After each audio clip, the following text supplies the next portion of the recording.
Galatians 2. Then 14 years after, I went up again to Jerusalem with Barnabas, and took Titus with me also. And I went up by revelation, and communicated unto them that gospel which I preach among the Gentiles, but privately to them which were of reputation, lest by any means I should run, or had run, in vain.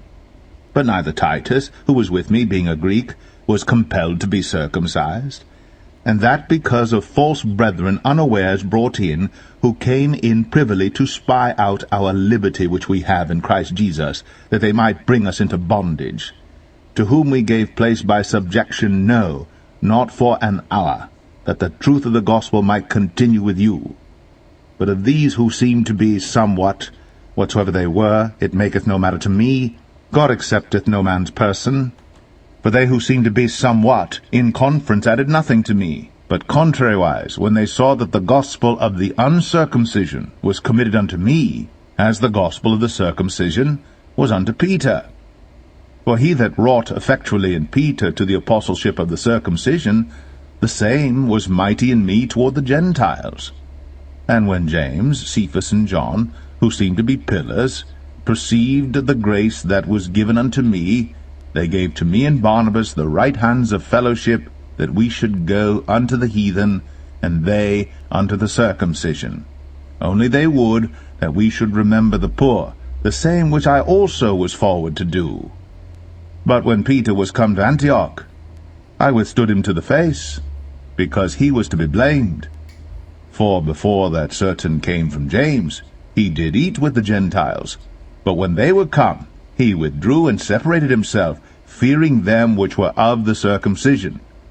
And the other Jews dissembled likewise with him, insomuch that Barnabas also was carried away with their dissimulation.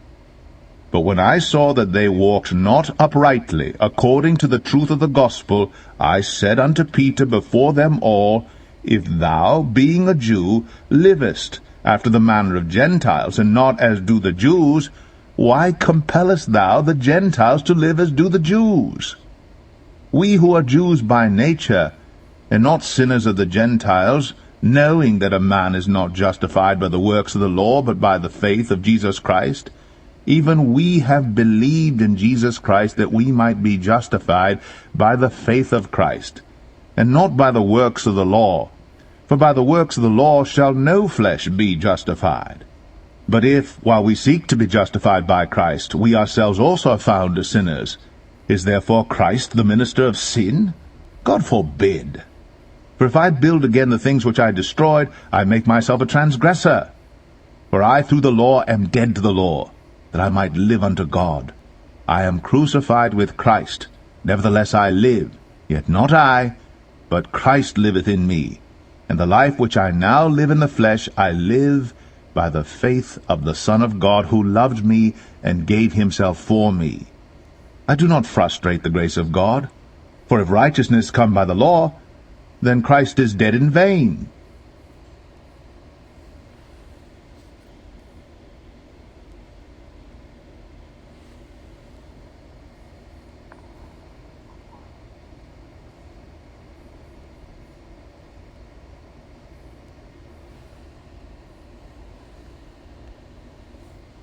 The Song of Solomon, Chapter 1.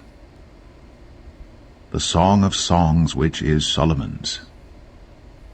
Let him kiss me with the kisses of his mouth, for thy love is better than wine. Because of the savour of thy good ointments, thy name is an ointment poured forth. Therefore do the virgins love thee. Draw me, we will run after thee. The king hath brought me into his chambers. We will be glad and rejoice in thee. We will remember thy love more than wine. The upright love thee. I am black but comely, O ye daughters of Jerusalem, as the tents of Kedar, as the curtains of Solomon. Look not upon me, because I am black, because the sun hath looked upon me. My mother's children were angry with me. They made me the keeper of the vineyards. But mine own vineyard have I not kept.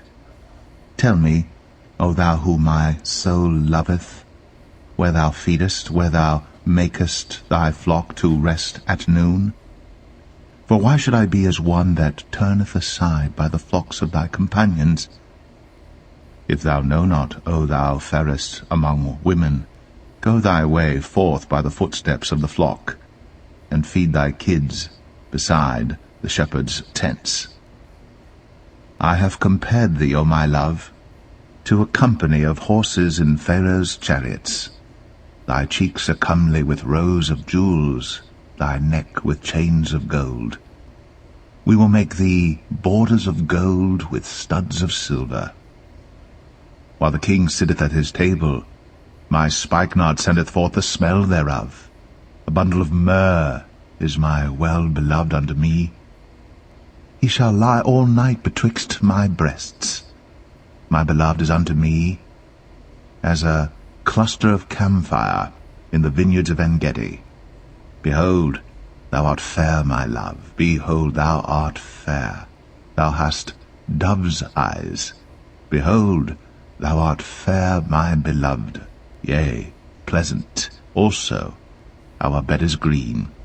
The beams of our house are cedar, and our rafters of fir.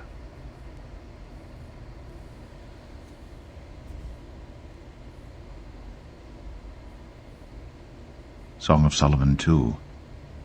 I am the rose of Sharon, and the lily of the valleys. As the lily among thorns, so is my love among the daughters. As the apple tree among the trees of the wood, so is my beloved among the sons. I sat down under his shadow with great delight, and his fruit was sweet to my taste. He brought me to the banqueting house, and his banner over me was love. Stay me with flagons, comfort me with apples, for I am sick of love. His left hand is under my head, and his right hand doth embrace me. I charge you, O ye daughters of Jerusalem, by the roes and by the hinds of the field, that ye stir not up nor awake my love, till he please. The voice of my beloved, behold, he cometh leaping upon the mountains, skipping upon the hills. My beloved is like a roe or a young hart. Behold, he standeth behind our wall. He looketh forth at the windows, showing himself through the lattice. My beloved spake, and said unto me, Rise up, my love, my fair one, and come away. For lo, the winter is past, the rain is over and gone, the flowers appear on the earth. The time of the singing birds is come, and the voice of the turtle is heard in our land. The fig tree putteth forth her green figs, and the vines with the tender grape give a good smell. Arise, my love, my fair one, and come away. O my dove, that art in the clefts of the rock, in the secret places of the stairs, let me see thy countenance, let me hear thy voice, for sweet is thy voice, and thy countenance is comely. Take us the foxes, the little foxes, that spoil the vines, for our vines have tender grapes. My beloved is mine, and I am his. He feedeth among the lilies. Until the day break, and the shadows flee away, turn, my beloved, and be thou like a roe or a young hart upon the mountains of Bether.